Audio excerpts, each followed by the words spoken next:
melanjutkan pembahasan dari surah Al-Alaq. Kemarin sampai ayat yang ke-5, sekarang ayat yang ke-6. Kalla innal insana layatgha. Kalla, sekali-kali tidak. Innal insana, sesungguhnya manusia itu layatgha, benar-benar melampaui batas. Bahasa gampangnya kebangetan, keterlaluan. Manusia itu keterlaluan. Kapan keterlaluannya? Ar-ra'ahustagna, apabila melihat dirinya serba cukup. Orang itu ketika merasa dirinya ada kelebihan, mulai kebangetan, nyombongnya. Yo, kelebihan bisa dari sisi fisik, bisa dari sisi ilmu, dari sisi kekayaan, Padahal ilmu, kekayaan, fisik itu kan dititipin cuma bentar ya. Berapa lama sih dititipin jabatan? Yo paling 5 tahun. Kalau RT cuma 3 tahun malah yo. Oh 5? Belum pernah jadi RT, saya jadi nggak tahu. Sekarang 5. Kalau dulu, iya kan, saya pernah ngobrol sama RT katanya 3. Oh sekarang jadi 5. Sekarang lagi pembaruan ya. Ada yang jadi RT, nyalon RT nggak ada? Apa RW? Oh RT, yowes, alhamdulillah. Orang itu ketika ar-ra'ahustagna, merasa dirinya cukup, mulai innal insana layatgha, kebangetan layatgha itu kadang kebangetan dari sisi nggak mau syukur, semuanya serba keliru. Kasih panas panasnya, mau berangkat ngaji kok panasnya begini, panas disalahin. Giliran Selasa depan dikasih hujan, ya mau berangkat ngaji hujan. Lah terus maunya apa? Padahal inna ila rabbika ruj'a, inna sesungguhnya ila rabbika kepada Tuhanmu ar-ruj'a. Diartikan apa itu? Kembali. Semua yang kita kelola saat ini, yang ada di diri kita ini titipan. Lah kalau yang punya mau ngambil, yo suka-suka yang punya ya. Jangankan fisik, jangankan harta, jangankan jabatan, nyawa itu nyawa. Kita nggak bisa nahan loh ya. Ya kecuali kalau dalam kisah riwayat wallahu a'lam, Nabi Allah Ibrahim bisa nego sama Israel. Ketika Israel datang, assalamualaikum, ini bahasa saya nih Pak, waalaikumsalam. Oh ada apa bro? Itu kan udah kenal kan? Enggak. Kesini main apa tugas? Ya main pertama, tapi yang kedua tugas. Lah kalau Israel ke tugas itu ya nyambut nyawa kan ya. Kata Nabi Allah Ibrahim, oh tugas, kenapa nggak bilang-bilang? Kata Israel, udah bilang, udah saya kasih tahu itu jauh-jauh hari. Lihat tuh, coba meringis, gigi udah mulai pada pamitan. Itu berarti pemberitahuan dari Israel. Coba lihat tangan. itu pemberitahuan. Coba ngacak kerudungnya dibuka. Itu pemberitahuan. Coba jalan. Dulu tegak jalannya, sekarang coba buka di tas. Dulu isinya minyak wangi, sekarang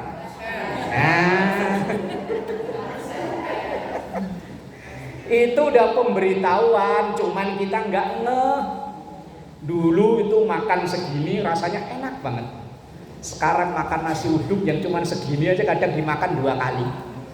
Itu pemberitahuan bahwa pasti inna ila rabbikar ruj'a, bahwa semua kita ini yang kita punya pasti akan diambil kembali. Nah, kembali bahasa lainnya kan pulang ya. Kembali itu pulang ya. Umumnya orang kalau pulang itu seneng loh. Dulu zaman saya SD itu guru matematikanya perempuan.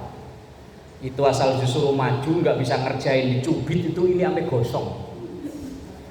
Begitu pas pelajaran ibu guru itu, kemudian dari kepala sekolah ada pemberitahuan, anak-anak hari ini karena ibu guru rapat di kecamatan, anak-anak boleh pulang. Seneng gak ya? Wih, seneng ya. Pol, seneng.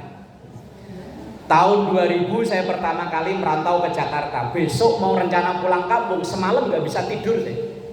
Ngebayangin ntar ketemu emak, ketemu adik-adik, kita bawa Jakarta, bawa oleh-oleh, pulang, seneng. Lah kenapa kita kalau pulang kok susah ya? Loh, orang meninggal kan pulang ya. Coba kalau dengar siaran di masjid, di musola, telah berpulang. Lah kenapa pulang kok susah? Aturan seneng ya. Loh kok ya hahaha. Karena gak balik lagi selamanya. Itu alasannya ya. Kenapa susah ya? Kalau kata saya sih bukan itu. Orang pulang itu susah karena ongkosnya kurang. Sekarang mau pulang kampung, misalnya mau pulang kampung Madura, ongkosnya kepres. Seneng kok susah? Susah. Ongkosnya cuma bisa buat beli tiket doang, padahal nanti kalau nyampe rumah orang kampung itu nyangka kalau orang yang tinggal di Jakarta itu semuanya kaya raya. Padahal di sini yang blangsak nggak karuan loh. Karena udah kadung termindset Jakarta itu tempatnya duit. Begitu kita mau pulang kok hanya pas buat ongkos. Padahal di kampung ponakan banyak. Susah. Lah iyo. Lah sama, orang mau pulang ke hadapan Allah kok ongkosnya udah cukup, seneng. Maka mungkin ibu-ibu mungkin pernah takziah. Waktu masih hidup begini, ya mungkin mohon maaf ya, wajahnya ya nggak begitu cakep lah. Biasa standar orang Indonesia. Tapi begitu meninggal, kita melihatnya itu beda di saat masih hidupnya. Di wajahnya itu seperti kayak senyum bahagia gitu. Pernah ngeliat kan? Itu berarti ongkosnya cukup. Lah kira-kira kita ini ongkos sudah cukup belum? Belum. Lah ya kalau belum dibanyakin, mumpung masih hidup. Ibarat kita ini masih dalam perantauan yang kapan pulangnya Allah nggak ngasih tahu tanggalnya. Lah kalau diurut sesuai nomor urutan rumah sih enak ya. Ini nomor rumah dari sono dulu ke sono dulu. Sono dulu. Ya, hari ini sono ke sini, ke sini. Enak ngurutnya. Atau dari huruf abjad, saya duluan. Wong huruf saya A depannya. Yang depannya Z belakangan. Yo, suka-suka Allah menugasin Israel mau nyabut yang mana. Semua pasti inna ila rabbikar ruj'a. Lah karena yang kita punya ini nanti akan ditarik kembali, Moko yo ngapain sih kok sampai layat nyombong. Jadi RT ya cuma 4 tahun ya. Kalau nggak diturunin sama warganya. Ntar kalau ada BLT nggak dibagiin ke warga di demo kan turun. Lah iya, ganteng cantik kalau Allah mau ngambil hanya hitungan detik. Habis perawatan di salon pulang, anaknya minta maaf bikinin mie kek. Masak ke dapur nyalain kompor. Dor. Meledos. Perawatan yang berjuta-juta dalam sedetik hilang. Padahal nyombongnya udah gak karuan. Story Instagram bikin, status Facebook bikin, status di WhatsApp bikin. Alhamdulillah glowing. Dalam sedetik hilang.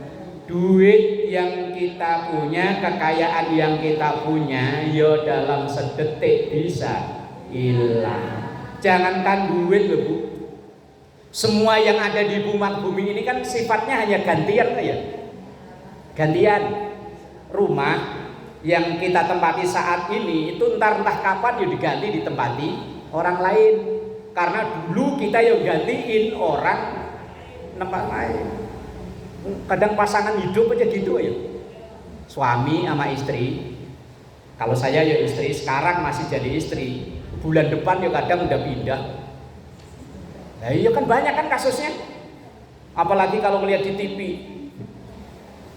Dulu punya kakaknya, sekarang punya adiknya.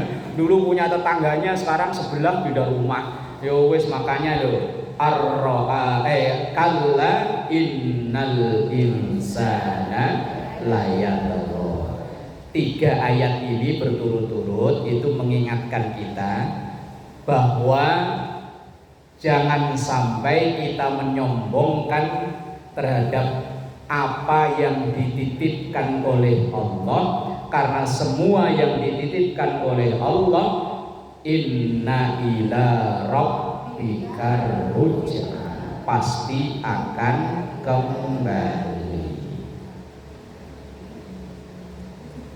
Lah terus supaya kita bisa menikmati titipan itu, lah harta titipan, anak titipan, pasangan hidup titipan, supaya bisa kita nikmati ya sesuaikan dengan permintaan atau perintah Allah.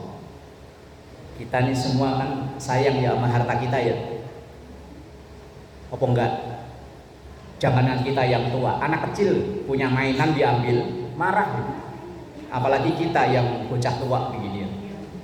Makanya kalau kita demen sama duit kita, sama harta kita, kalau mati jangan ditinggal, dibawa. Yang dibawa ya bukan fisiknya, bukan, nilainya, pahalanya, manfaatnya. Misal umpama mohon maaf kita punya kendaraan. Lah itu kendaraan biar tetap bisa manfaat sampai nanti kita nggak ada. Kalau ada yang butuh pertolongan, entah sakit, daripada manggil ambulan lama, ya wes ayo pakai kendaraan saya. Loh, itu artinya nanti kendaraan dibawa. Lah kalau dibawa ya nggak muat, tempatnya cuma 1 meter kali 2 meter. Bismillahirrahmanirrahim. Ara'aital ladzi yanha 'abdan idza shalla. Ara'aita, bagaimana pendapatmu? Alladzi yanha, terhadap orang yang melarang. Maksudnya apa? Abdan, ke seseorang hamba, idza shalla, ketika dia melaksanakan sholat. Ayat ini yang nomor berapa itu? 9, 10 dan selanjutnya nanti itu berkenaan tentang Abu Jahal. Abu Jahal itu dulu pernah sumpah kalau nanti ada orang yang ibadah di depan Ka'bah ini, terutama Muhammad, maka kepalanya akan saya, kalau orang itu digini-giniin loh, dijedotin, tapi kejedotin ke tanah loh, diapain? Ya kalau jedotin kan rata-rata ke tembok, tapi ini ke tanah, ke bawah gitu loh. Kalau orang lagi sujud begini nih, langsung dipegang ininya, langsung dibluk, nah itu diapain namanya? Yes, pokoknya itulah ya. Ya pokoknya itu apa namanya, kok pokoknya itu. Lah ya kalau diginiin kan disungsep-sungsepin. Pokoknya itulah kira-kira begitu. Iya sumpah kalau ada yang lagi sujud kan begini kan di tanah kan. Nah, nanti terus dipegang palanya langsung kayak orang kalau main bekel itu loh. Kalau main bekel kan diginiin ya gitu loh. Main basket sebelum dilempar kan digini-giniin dulu kan. Nah, itu rencananya Abu Jahal itu begitu. Rencananya. Makanya pokoknya dia standby di situ, kalau ada orang yang mau sujud di sini, terus saya gini-giniin. Nah, itu ara'aital ladzi yanha. Rasulullah ditanya oleh Allah, Muhammad, bagaimana pendapatmu tentang itu tuh Abu Jahal yang bersumpah untuk kelarang orang sholat, kelarang orang sujud. Makanya sampai sekarang kalau ada orang yang mau ibadah, mau baik, dihalang-halangi, itu berarti warisannya Abu Jahal. Ada orang mau berangkat ngaji, mana bu? Siang-siang panas begini ngaji, lah nggak usah, panas. Mending di sini nih bawa pohon mangga, ini ada jambu, ada belimbing, ada sambal lengkap. Mending di sini. Oh berarti ini ngalang-ngalangi orang mau baik, berarti keturunan. Nah, tapi jangan ngomong gitu loh ya ntar apa. Ntar takutnya dia marah-marah langsung, kata siapa? Ntar ibu bilang kata saya lagi. Wah, ntar saya lewat sini dilabrak, bahaya. Kita cukup tahu aja bahwa dulu itu ada orang yang berperilaku kayak begitu. Asal ada orang mau berbuat baik, dihalang-halangi. Misal ibu ada niat kebetulan punya rezeki tak diduga, suami mungkin di kerjaan dapat bonus, kemudian ibu beli Indomie atau apa, dibungkus-bungkusin 10 dianterin, ketemu orang yang turunan Abu Jahal tadi itu. Mana bu? Itu nganterin mie ke rumahnya si itu tuh. Wah orang kayak gitu dianterin, gak usah. Orang kayak gitu, coba lihat tuh kelakuannya kayak begitu tuh, sama tetangga gak mau kenal, gak usah. Ntar kalau mati aja disiarin ke musola. Nih kadang ada orang mau berbuat baik, ada aja yang ngalang-ngalangi. Yang ngalang-ngalangi yo, kadang yo pakai jilbab. Oh ya kadang yo pakai jilbab rapi, kadang malah temen ngaji juga, kadang malah. Gak usah orang kayak gitu, gak usah ditolongin. Orang sama tetangga judes. Padahal kalau kita berbuat baik kepada orang yang berbuat baik kepada kita itu biasa. Tapi kalau kita berbuat baik kepada orang yang enggak baik sama kita, itu yang luar. Tapi kan enaknya kalau orang enggak baik sama kita, kan enaknya enggak baikin juga ya. Ada orang judes ya enaknya di ada ketemu di jalan manyun ya enaknya di enaknya. Tapi Rasulullah itu ngajarinya enggak gitu. Orang hebat itu orang yang mau berbuat baik kepada orang yang tidak baik. Wong kita itu dikecewakan sekali aja, kedua kali udah enggak mau lagi ya. Contoh umpama ibu-ibu ini dikabarin, Bu, nanti hari Sabtu selamatan ya di rumah saya jam 10 pagi. Ibu-ibu biasanya kalau ada omongan begitu jawabnya apa? Insya Allah. Begitu jam 10 pagi ibu datang ke rumah orang yang undang, ternyata belum apa-apa. Belum siap lah pokoknya, masakan belum mateng, karpet apa-apa belum digelar. Terus tuan rumah bilang, aduh mohon maaf bu, belum siap, ntar ya habis duhur. Kira-kira habis duhur datang lagi nggak? Oh kan.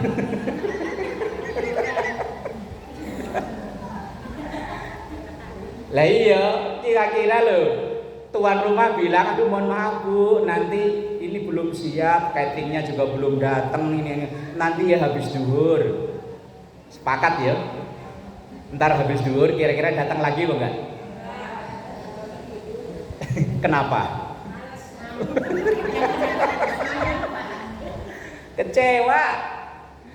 Kita itu kadang orang berbuat baik pada kita tahun-tahunan, dikecewakan sekali. Yang kita ingat itu yang dikecewakannya itu loh. Ayo ya. Nah iya. Umpama ibu udah menikah 20 tahun. Selama 20 tahun itu nggak ada masalah apa-apa. Aman lah pokoknya, uang belanja aman, pokoknya aman.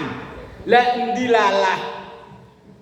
Entah suami itu punya rekan kerja perempuan apa bagaimana. Ada WA masuk. Assalamualaikum Pak, saya nunggu udah dari jam 5 kok Bapak belum datang. Kebetulan ibu yang buka. Gambarnya perempuan. Bagaimana yuk? Marah ya?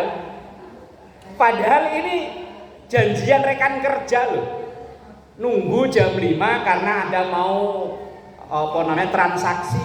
Hanya bahasanya, Pak, saya udah nunggu dari jam 5 kok belum datang. Lah yang buka ibu, yakin itu HP nggak dibanting itu udah bagus. Padahal selama 20 tahun itu aman-aman aja loh. Lah itu kok besok lagi. Seandainya itu masalah nggak selesai, akan terus diungkit-ungkit. Begitu ada masalah dikit, tuh kemarin tuh janjian sampai jam 5. Wes. Ya, wes. Ara'aital ladzi yanha.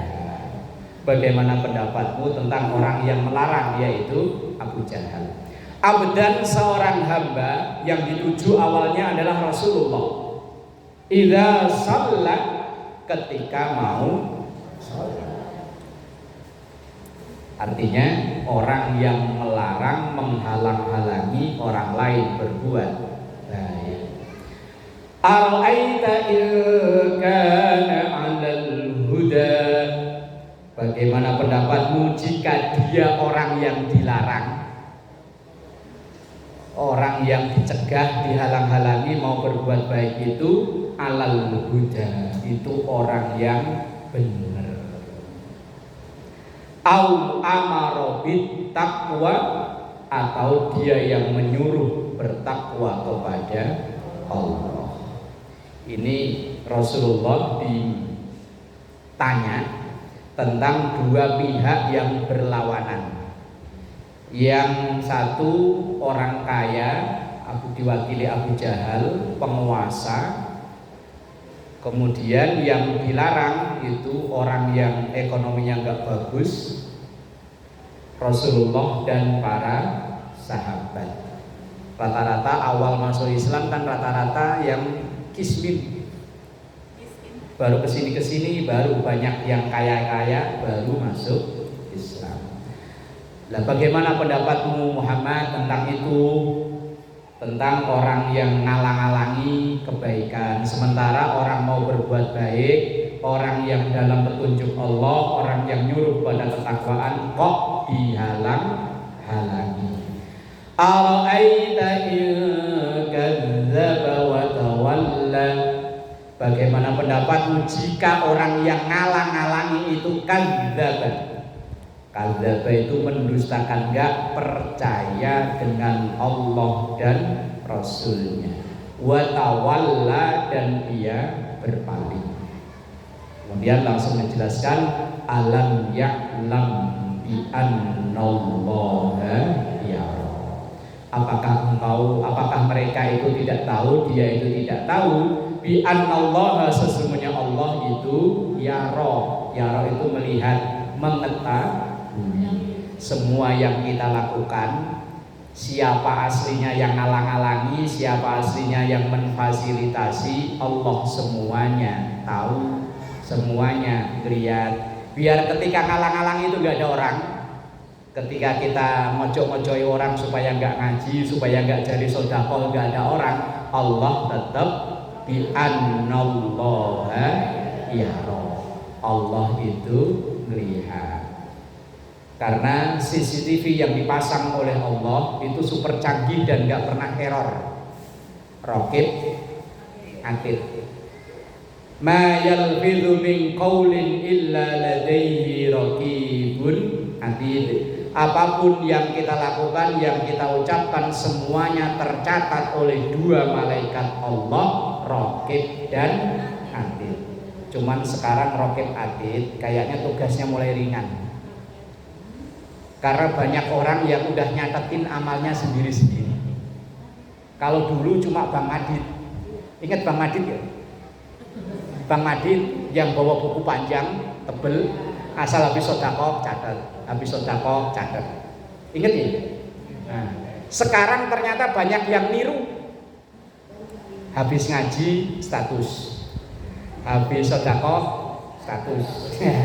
Ternyata itu terinspirasi dari Bang Madid. Apa nggak boleh? Tergantung niat. Kalau niatnya untuk memotivasi orang, monggo. Alhamdulillah hari ini bisa hadir di Majma'ul Muslimin. Tapi niatnya kita ini niatnya memotivasi teman yang belum ngaji. Lah kemudian gara-gara melihat postingan kita umpama kok dia dapat hidayah langsung kan nanya, Japri, emang ngajinya mulainya jam berapa, Bu? Oh, berarti kan dia termotivasi dari postingan kita. Maka yang memposting itu tidak semuanya buruk, dia bisa jadi baik, bahkan bisa jadi menjadi perantara dakwahnya kita. Bahkan dulu sekitar udah mungkin 15-an tahun yang lalu sebelum media sosial seheboh sekarang, itu Gusmus Kiai Mustafa Bisri, pengasuh pondok pesantren Rodotul Thalibin Rembang, itu beliau sudah mempromotori atau mengawali dunia dakwah di dunia maya dengan bikin situs dulu, situs mata air apa judulnya, dakwah dengan digital. Dan memang kalau yang ada kemampuan dengan itu ya silahkan, karena itu media bagian dari dakwah. Kalla la illam yantahi lanasfa'am bin nasiyah. Kalla, sekali-kali tidak. La illam yantahi, jika dia tidak berhenti berbuat demikian. Artinya orang-orang yang enggak taubat dari perilakunya, yang ngalang-ngalangi orang berbuat baik, lanasfa'am bin nasiyah, maka akan aku tarik bun-bunan. Bun-bunan itu apa? Ini loh, di sini ya. Konon katanya nyawa keluarnya dari sini ya. Apa dari mana? Konon, saya belum lihat masalah. Kalau nggak berhenti dari itu, awas, tarik bun-bunan. Nasiyatil kadzibatin khoti'ah, yaitu ubun-ubun orang yang mendustakan dan durhaka. Maksudnya hati-hati orang-orang yang perilakunya nyegah orang lain berbuat baik, tiba-tiba kalau Allah menghendaki dengan utusan Israel, nyawa bisa dicabut. Falyad'u nadiyah, biar ia meminta tolong kepada teman-temannya, sanad'u zabaniyah, kelak kami akan memanggil malaikat zabaniyah. Biar mereka manggil sekutunya, pasukannya, tapi kalau yang udah turun zabaniyah, siapa yang bisa ngalangi? Maka kalla la tuti'hu, kalau ada yang nyegah kita berbuat baik, la tuti'hu, jangan didengerin. Ini kadang kita kan terlalu ngedengerin omongan orang. Mana Bu ngaji gimana Bang Satu? Ngaji di situ itu aja. Udah berpuluh-puluh tahun gurunya nggak ganti-ganti.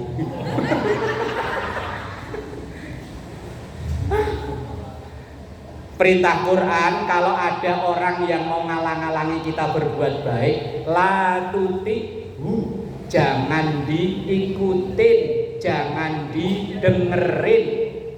Pokoknya asal kita yakin itu baik, wis jalan.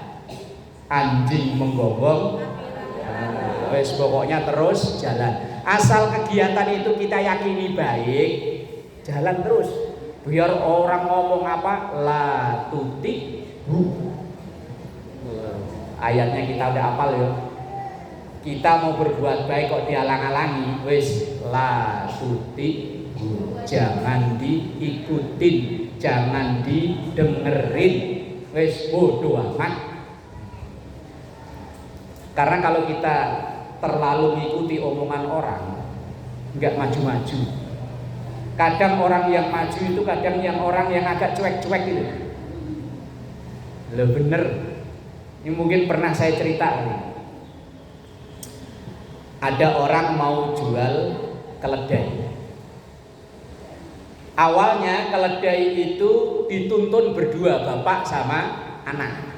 Ketemu orang, misalnya jualnya di pasar Waru sono umpama di sono pasar hewan, keluar dari sini ketemu di Salon Tommy situ. Keledai dianggurin, mosok keledai nggak ditaikin. Akhirnya bapaknya naik, anaknya nuntun. Jalan sampai ke apotek ke Semek sono, diomongin orang, ya Allah itu bapak nggak ada pri keanaan. Bapaknya enak-enak naik keledai, anaknya suruh nuntun. Akhirnya tuker, anak yang naik, bapaknya yang turun. Jalan lagi nyampe ke jalan Duku sono ketemu orang, itu anak songong kurang ajar. Enak-enakan dia naik keledai, bapaknya disuruh nuntun. Jalan akhirnya dua-duanya naik sampai ke Jaya. Diomongin orang lagi.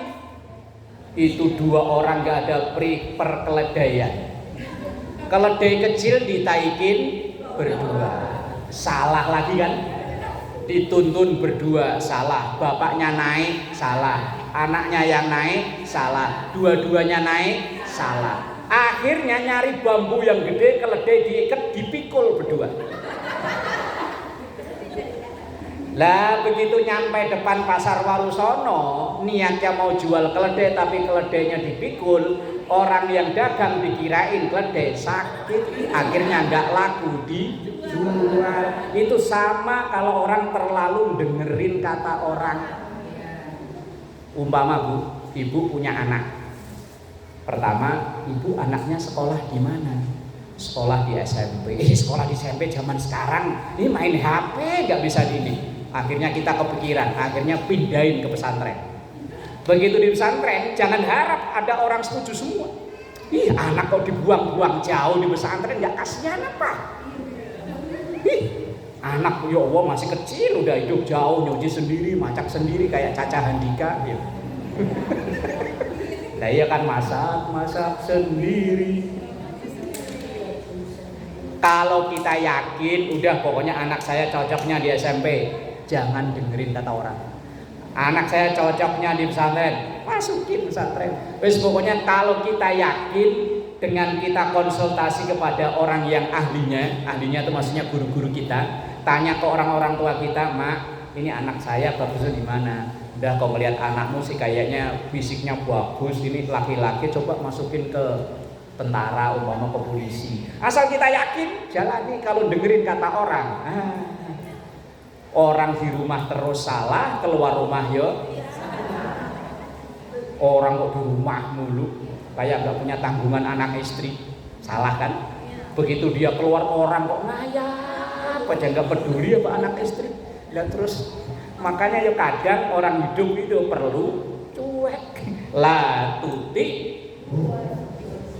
Jangan didengerin. Kalau kita yakin itu baik, wasjud, maka Kalau kita udah yakin dengan itu benar, wasjud, bersujudlah. Artinya pasrah, tawakal pada Allah. Kalau kita yakin anaknya masuk SMP, ya wis didoain supaya sukses. Yang di pesantren ya sama, wasjud artinya sujud sambil berdoa. Waqtarib, dan mendekatlah kepada Allah. Wallahu a'lam bishawab. Al-Fatihah. Bismillahirrahmanirrahim. Alhamdulillah.